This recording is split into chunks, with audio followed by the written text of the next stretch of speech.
Here's one myth that's probably holding you back as a creative and creating more of what you want to do.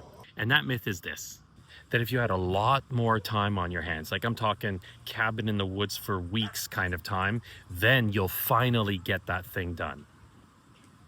Is that really true?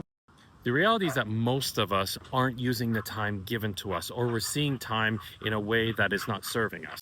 Now, unless you can snap your fingers and give yourself an extra 5 or 6 hours a day, here are a few tips that will help you create in what I call the cracks of the day. And these are the tips that I used when I was writing my book and I had small kids and I had almost no time, or at least I thought I didn't have time. The first thing is get away from all or nothing thinking. That is, unless I have 3 hours to myself in the studio or at the laptop or whatever it is, then there's no point in doing anything.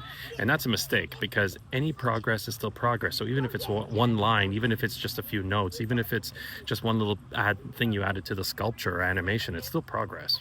And with that, then you can start anchoring to transitions. What I mean by that is that, when the family goes to bed, or in between Zoom calls, or when you drop the kids off at their activity or whatever, those are the times that you can create.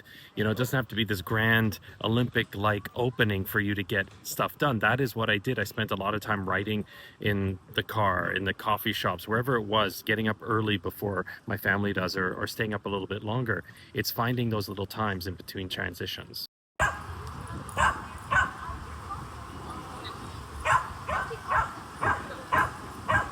In the end, what you're doing is creating conditions, not excuses. And hey, if you found this useful in any way, please check out my main channel, The Creative Alchemist. You can also sign up for my email list where I give tips like this on a regular basis. So see you soon. And keep creating.